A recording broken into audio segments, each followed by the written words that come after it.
When you're getting a home ready to sell from a designer perspective, you gotta go for the biggest bang for your buck. So if the walls are all weird colors, you gotta do it cheap and cheerful. You gotta paint the walls out, for sure.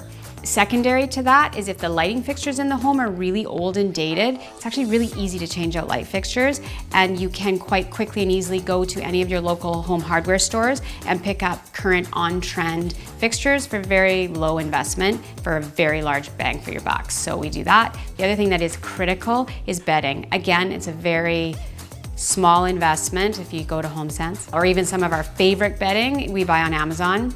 You can check out our affiliate link for that. There's one we love, love, love. And it makes a huge difference. It needs to be clean and simple, and there is a real talent to making a good bed.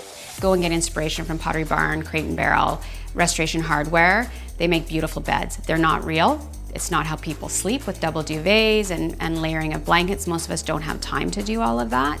And it's just a really good way to spend an amount of money that isn't gonna blow the budget to make a huge impact in the bedrooms.